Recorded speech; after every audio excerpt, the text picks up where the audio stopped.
The upper northwest corner of America, the fir trees green all year round, the snow-covered mountains framing Seattle.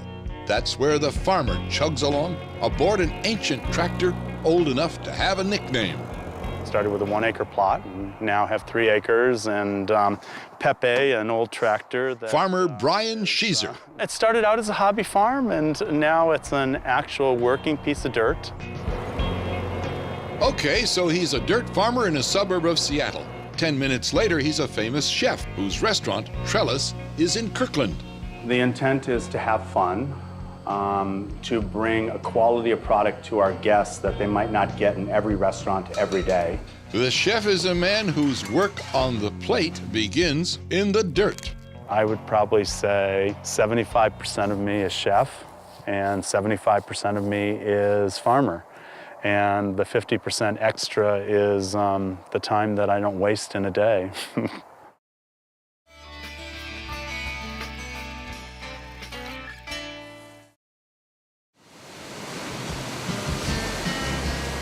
A surfer who's a farmer.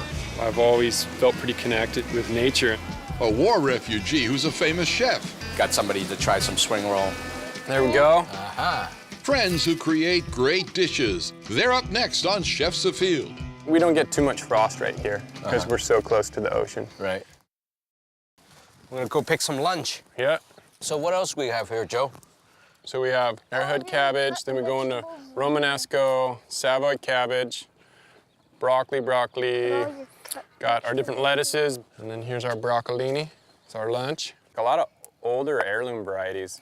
They're, they grow more of a medium to small size first head, and then it's all about side shoots. And it's almost like kale, I like the side shoot better. They're a lot more tender. They're not this big, tight, This is a really small one. Yeah. Yes, sir. Taste it. What do you think? Did you taste it? Or you just use me as a guinea pig? See, straight from the hand, it picked it. Just kidding. Look at that color. This is bright green. And all that heat, it kind of infused the flavor into the vegetable. So the Chinese tradition is called the breath of the wok. Joe, you can get eating now. Bring the rice up here. Oh, farm lunch. Like this every day. Yeah, everybody help themselves. Come on, let's grab lunch. Look at those greens, yeah? Not bad.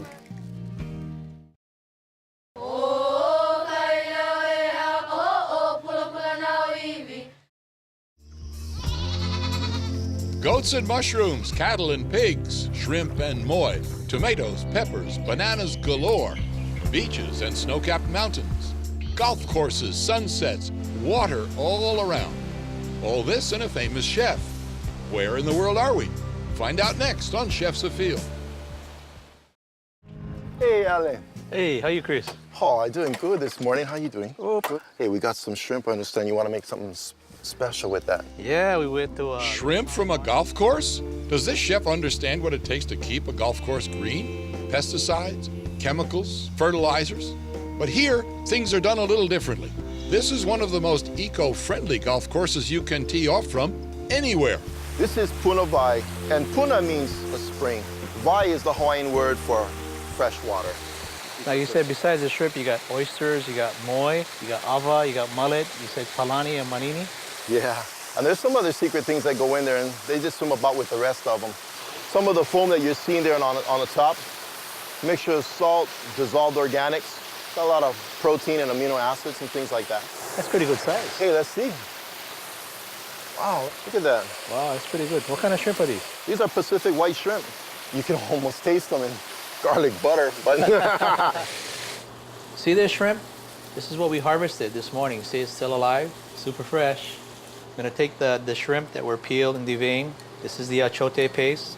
Just gonna just lightly season that and toss that together. The shrimps are small. The residual heat in this dish will continue to cook them. All I'm looking for is the clams to cook and this dish is done. And my definition of cuisine is when the cooks begin to eat their own food. Kind of a rustic dish. We're using the local products, giving it a little cultural twist here. showing you a little bit of history of Hawaii. We got some clams, hulalai shrimps, chorizo, and a Portuguese-style spicy yellow tomato stew.